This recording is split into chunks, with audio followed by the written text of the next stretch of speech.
Hello guys, welcome back to our YouTube channel. That name is Vet Taker Official. So today I will discuss about a new topic that is development of brain. In the last video, we have discussed about development of neural tube and neuroglial cells, also function of neurocrust cells and all these. And in this, we will discuss about the brain development. So let's start the video. So जैसे देखा था कि तीन part के अंदर अपने divide किया था कि प्रोएन्सेफलोन, मीजोएन्सेफलोन एंड रोमएन्सेफलोन। ठीक है, तो अपन क्या करते हैं, एक एक को करके अपन पढ़ते हैं। ठीक है, अब पढ़ते हैं किसके बारे में, प्रोएन्सेफलोन। जैसे देखा था कि जो प्रोएन्सेफलोन था इसके अंदर ऐसा स्ट्रक्चर बन गया था जिसको बोल देते हैं अपन टेलेन्सेफलोन और डाइएन्सेफलोन।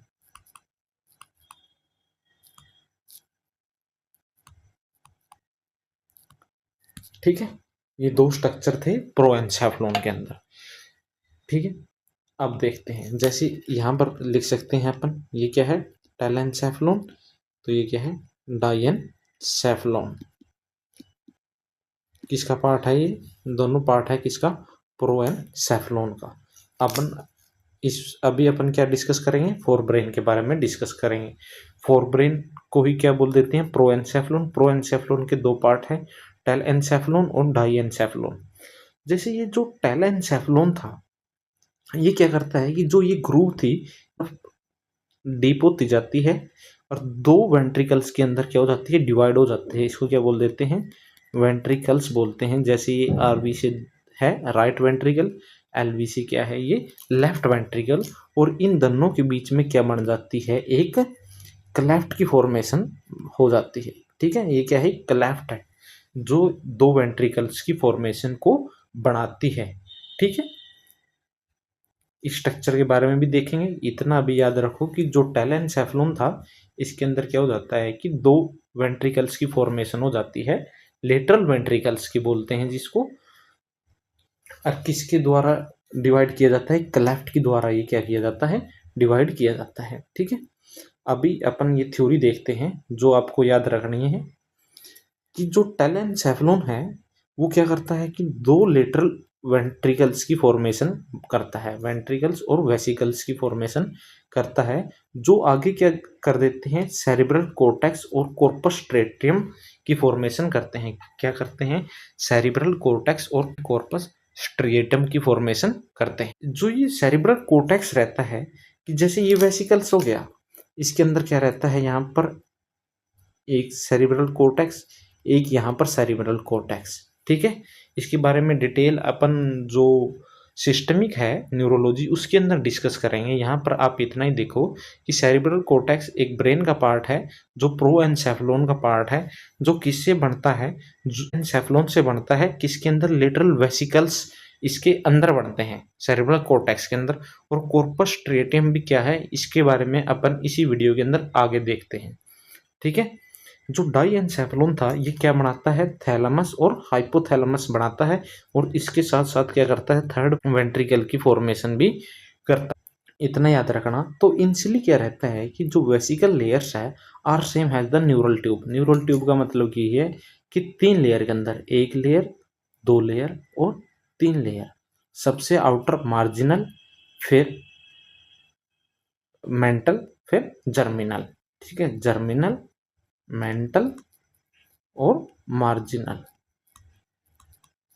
ठीक है, इस तरह से ही क्या रहती है कि जो वेसिकल्स है उसकी लेयर भी रहती है। So bottom of the cleft which form the roof plate of the third ventricle invagination occur bilaterally into the cavity of the lateral ventricles that is known as choroid plexus, choroid fissure sorry. तो जैसे क्या है कि जैसे ये क्या थी, ये क्लेफ्ट थी। अब यदि अपन क्या देखेंगे, जो क्लेफ्ट थी, जो वेंट्रिकल्स को तो पार्ट के अंदर क्या करती है, जो क्लेफ्ट थी वो क्या करती है, वेंट्रिकल्स, दो वेंट्रिकल्स की फॉर्मेशन करती है। जैसे ये दो वेंट्रिकल्स बढ़ने के बाद क्या हो जाता है कि नीचे एक थर्ड वेंट्रिकल की फॉर्मेशन होती है। जैसे दो वेंट्रिकल्स हो गए थे इस वीडियो के अंदर, सॉरी इस डायग्राम के अंदर देख सकते हैं अपन कि जैसे ये दो वेंट्रिकल्स हो गए, इसके नीचे थर्ड वेंट्रिकल्स है। जो ये क्लेफ्ट है ना, यही क्या बना देती है, थर्ड वेंट्रिकल्स की रूफ की फॉर्मेशन करती है। आप ये बात याद रखना कि जो थर्ड वेंट्रिकल की रूफ बनती है वो क्या बनती है, इस क्लेफ्ट की हेल्प से ही थर्ड वेंट्रिकल की रूफ बनती है। इसके अंदर वही बोला है कि जब ये क्लेफ्ट रूफ बढ़ाती है थर्ड वेंट्रिकल्स की, तो यह क्या करती है कि थोड़ी सी इन्वेजिनेट हो जाती है किन के अंदर, वेसिकल्स के अंदर, मतलब कि वेंट्रिकल्स के अंदर। जैसे ये लेफ्ट वेंट्रिकल है, ये राइट वेंट्रिकल है, तो इसके अंदर क्या हो जाती है, इन्वेजिनेट हो जाती है। ठीक है, यही जो क्लेफ्ट थी बायलेटरली दोनों के अंदर ये क्या हो जाती है, इन्वेजिनेट हो जाती है। इसके साथ साथ जो ये क्लेफ्ट का ये पार्ट है, इसके पास एक ही लेयर पाई जाती है जिसको बोल देते हैं अपन जर्मिनल और एपेंडाइमल सेल लेयर ही पाई जाती है इसके पास। ठीक है, इसके साथ साथ क्या रहती है, ब्लड वेसल्स की फॉर्मेशन रहती है, और पिया मैटर के यहाँ पर क्या रहते हैं, फोल्ड रहते हैं इसी पोर्शन के अंदर। क्या क्या है कि एपेंडाइमल सेल लेयर रहती है सिंगल, उसके बाद ब्लड वेसल्स रहती हैं, और क्या रहती है, पिया मैटर्स, जो ड्यूरा मैटर, पिया मैटर, जो कवरिंग थी ब्रेन की, जो पिया मैटर्स है इसके फोल्ड रहते हैं। ठीक है, अब देखते हैं आगे कि जो इसको क्या बोल देते हैं, कोरोइड फिशर बोल देते हैं। मतलब कि बिना ब्लड वेसल्स की को क्या बोल देते हैं, कोरोइड फिशर बोल देते हैं।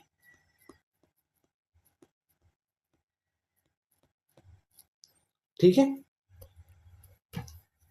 जो फिशर थी कंप्राइजेस करती है single layer of ependymal cell. मतलब कि तीनों लेयर न्यूरल ट्यूब की तरह नहीं कंसिस्ट करती, ओनली एपेंडाइमल सेल कंसिस्ट करती है। कौन सी, choroid fissure, and a layer of vascular mesenchymal outside. और उसके बाद क्या रहती है, वस्कुलर लेयर भी रहती है एपेंडाइमल सेल के आउटसाइड में। उसके बाद देखते हैं कि उसके बाद देखते हैं कि जो एक फोल्ड है पिया मैटर का which extend into the fissure form tela choroidea. तो क्या रहती है, जैसे मैंने पहले भी डिस्कस किया है कि जो क्रोइड फिशर होगी, एक फिशर है, उसके अंदर क्या कंटेन करता है, एपेंडाइमल सेल कंटेन करता है। उसके साथ साथ जब फोल्ड ऑफ पिया मैटर भी आ जाता है तो उसको बोल देते हैं टेला कोरोइडिया। तो जब appearance of the branch of the capillary with in this fold, मतलब कि जब टेला कोरोइडिया के अंदर ब्रांच ऑफ कैपिलरी भी क्या हो जाती है, इंक्लूड हो जाती है, तो उस समय क्या बोल देते हैं, उसको बोलते हैं कोरोइड फ्लेक्सस। उसको क्या बोल देते हैं, कोरोइड फ्लेक्सिस। अब आगे देखते हैं कि due to folding of the ventricles there is the formation of different lobes, जैसे कि टेम्पोरल और ओसिपिटल लोब। जैसे कि ये क्या था, वेंट्रिकल्स थे, लेफ्ट वेंट्रिकल, राइट वेंट्रिकल। जैसे ये फोल्ड कर जाता है, इस तरह से जब फोल्डिंग रहती है तो क्या हो जाता है कि डिफरेंट लोब्स की फॉर्मेशन हो जाती है। जैसे कि अपन एक लेटरल व्यू देखें कि जैसे एक ये ब्रेन का लेटरल व्यू है, तो जैसे यहाँ पर लोब हो जाएगी, यहाँ पर लोब हो जाएगी, इस तरह के लोब की फॉर्मेशन करता है। कब लोब की फॉर्मेशन होती है, जब जब इसकी क्या हो जाती है, फोल्डिंग्स हो जाती है। ठीक है,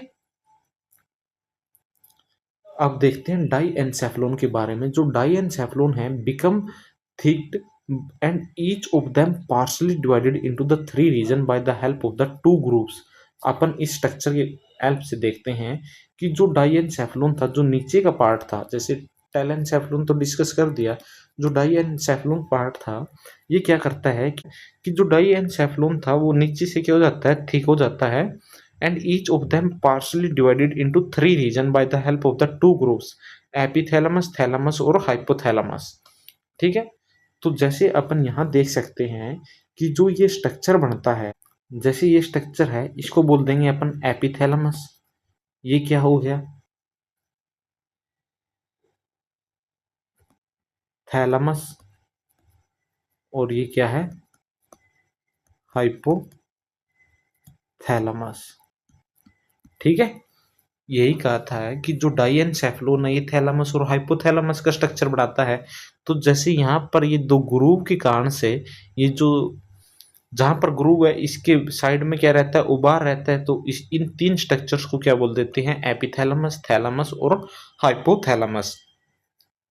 क्या बोल देते हैं, एपिथैलेमस, थैलेमस और हाइपोथैलेमस की फॉर्मेशन हो जाती है किससे, डाइएन्सेफलोन से।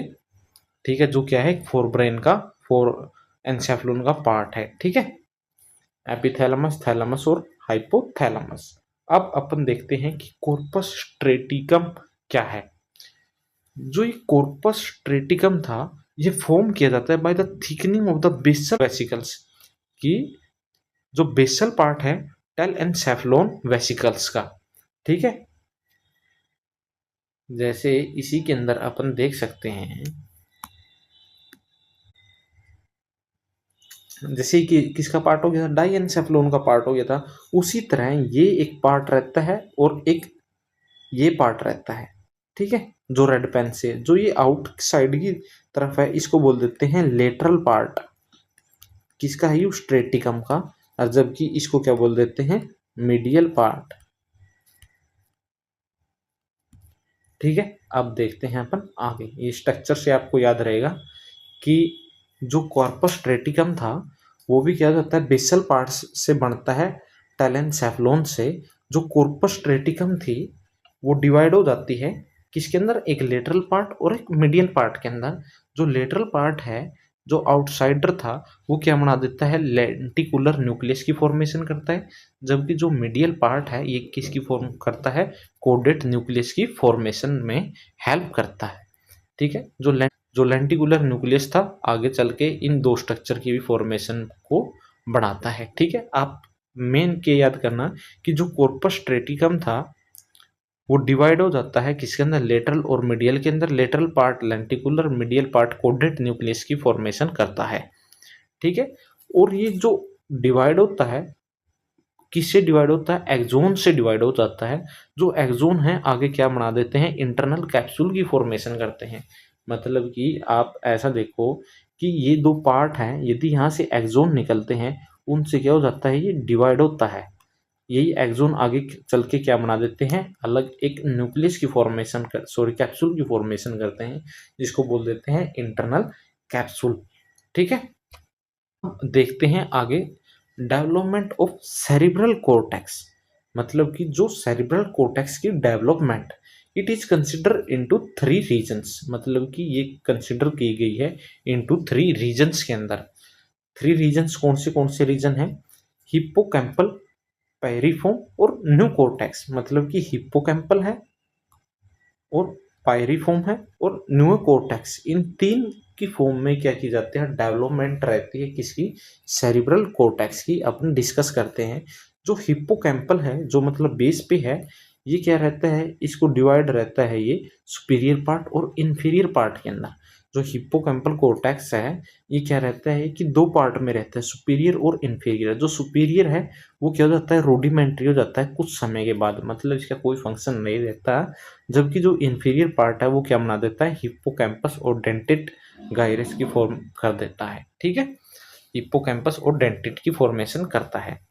जो पैरिफॉर्म है इसका कोई ऐसा मेन काम नहीं है कि जिससे कोई स्पेशल है। जबकि जो न्यू कोर्टेक्स है फॉर्म करता है major part of the cerebral cortex. ठीक है, कि जो सेरिब्रल कोर्टेक्स था इसके अंदर 3 पार्ट से अपन इसकी जो डेवलपमेंट है वो पढ़ते हैं। एक हिप्पोकैम्पल रहती है, एक पायरिफॉर्म रहती है, एक नियोनेटल रहती है। जो नियोनेटल है वो क्या करती है, फॉर्म करती है मेजर पार्ट।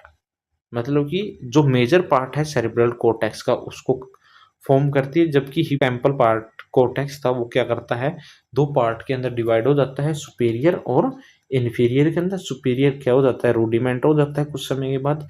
जबकि जो इन्फीरियर है वो किसकी फॉर्मेशन करता है, हिप्पोकैम्पस और डेंटल की डेंटेट की फॉर्मेशन करता है। ठीक है, अब कमीसर्स, मतलब कि 2 पार्ट को जोड़ने वाला स्ट्रक्चर के बारे में अपन क्या करते हैं, अब डिस्कस करते हैं। जैसे ये 3 कमीशंस हैं, फर्स्ट है एंटीरियर, जो कनेक्ट करता है ओल्फैक्टरी ट्रैक एंड हिप्पोकैम्पल गायरिस को of 2 sides develop eight ventral part of lateral ventricles. मतलब ये आपको याद ही रखने हैं कि क्या करता है, ये कनेक्ट करता है कि जो ओल्फैक्टरी ट्रैक था उसको और हिप्पोकैम्पल को आपस में कॉन्टैक्ट करने का काम किसका है, एंटीरियर कमीसर का है। जबकि एक फोर्निक्स सिस्टम क्या कहता है कि ये कनेक्ट करता है हिप्पोकैम्पस विद मैक्सिलरी बॉडी को कनेक्ट करता है, जबकि जो कॉर्पस कैलोसम क्या करता है, कनेक्ट करता है neocortex of both sides develop at the dorsal most part of the lamina terminalis. मतलब क्या है कि जो ये क्या करता है, कनेक्ट करता है न्यूकोर्टेक्स ऑफ बोथ साइडेड, मतलब कि तीन कमीसर पढ़े अपन ने, एंटीरियर, फोर्निक्स और कॉर्पस। जो एंटीरियर क्या करती है कि ओल्फैक्टरी ट्रैक को हिप्पोकैम्पल से कनेक्ट करती है, जबकि फोर्निक्स सिस्टम क्या करता है, कनेक्ट करता है हिप्पोकैम्पस एंड मैक्सिलरी बॉडी को कनेक्ट करता है। जो कॉर्पस कैलोसम है वो कनेक्ट करती है न्यू कॉर्टेक्स है, बोथ साइड को कनेक्ट करती है। ठीक है, सो इस वीडियो के अंदर अपन इतना ही डिस्कस करेंगे फॉर ब्रेन, मतलब कि प्रोएंसेफ्लॉन के बारे में। नेक्स्ट वीडियो के अंदर अपन डिस्कस करेंगे मिड ब्रेन और हाइंड ब्रेन के बारे में। So if you like this video, you should subscribe our channel and share also. So thank you guys.